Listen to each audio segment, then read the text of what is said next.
The most important and basic function of any government is to keep its people safe and to ensure that people can put food on the table.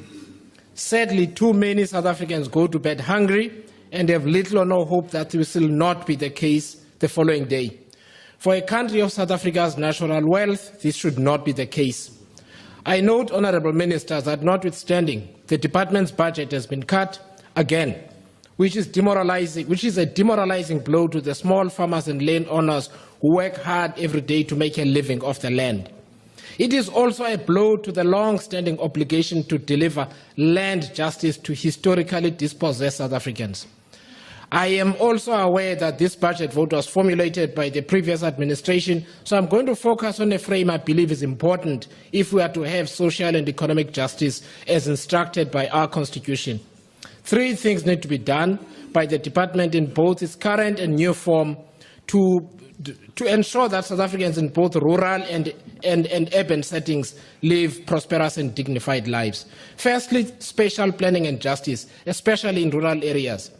Those of us from rural communities have seen how villages and their surrounding towns have either grown or collapsed due in part to lack of planning. It is important that the government at national, provincial and local spheres work with traditional authorities and this department to ensure that there is order in how settlements are expanded, that there is sufficient provision of infrastructure such as water to every home, so that people can make meaningful use of the land that they have. This means the provision of water to every home will enable rural residents to use the land they have to produce their own food with the support of the government, especially in terms of crop choices, modern seeds, and other modern farming methods that help them to put food on the table.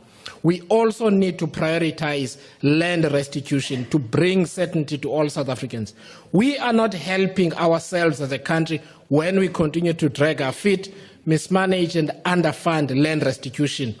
I hope that we will see an increase in budget allocations for land restitution and redistribution so that we can put this matter to bed within a generation.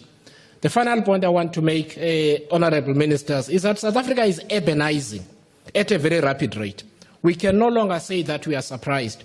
It is unconscionable that we create a situation where millions of South Africans become unlawful occupants of land in their own country. We have to plan ahead, provide sufficient resources so that people can have spatial and land justice. I thank you.